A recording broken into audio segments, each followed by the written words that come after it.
வணக்க மக்களே, திமுகவுக்கு எதிரான ஊழல் வழக்கு வாய்ப்பை சரியா பயன்படுத்திப்பாரா விஜய்? இத பத்தி தான் இந்த வீடியோல பார்க்க போறோம்.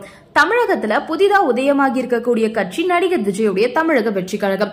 இந்த கட்சி ஆரம்பிக்கப்பட்டு 1.5 வருடங்கள் ஆன நிலையில இந்த கட்சி உலகம் முழுக்க அறியப்பட்டிருக்கு. திமுக தான் தன்னுடைய அரசியல் எதிரி அப்படின்னு சொல்லக்கூடிய விஜய் திமுகவை வீழ்த்துறதுக்கு தொடர்ந்து முயற்சி பண்ணி வந்துகிட்டு இருக்காரு.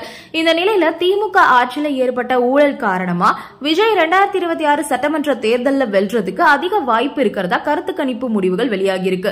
திமுக 2021 ஆட்சியை பிடித்ததுல இருந்து திமுக அமைச்சர்கள் மேல பல்வேறு முறைகேடு வழக்குகள் பதிவாகி இருக்குது.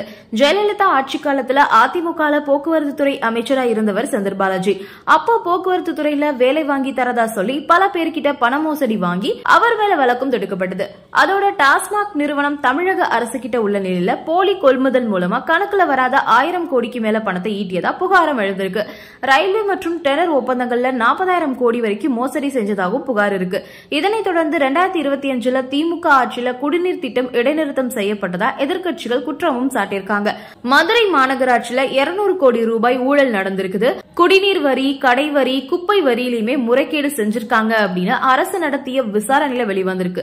கடந்த ஆட்சியில ஏற்பட்ட சில அதிருப்திகள், ஊழல் குற்றச்சாட்டு இது எல்லாமே திமுகவுடைய பலத்தை குறைப்பதற்கான சர்வேவாவே தெரியுது. இதனால திமுகவால தனி பெரும்பான்மையோட திரும்பவும் ஆட்சிக்கு வர முடியறது கஷ்டம் அப்படின்னும், இதனால மாற்றத்தை விரும்பக்கூடிய மக்கள் விஜய் பக்கம் செல்ல அதிகமான வாய்ப்பு இருக்குது அப்படின்னு சர்வே முடிவுகள் சொல்லுது.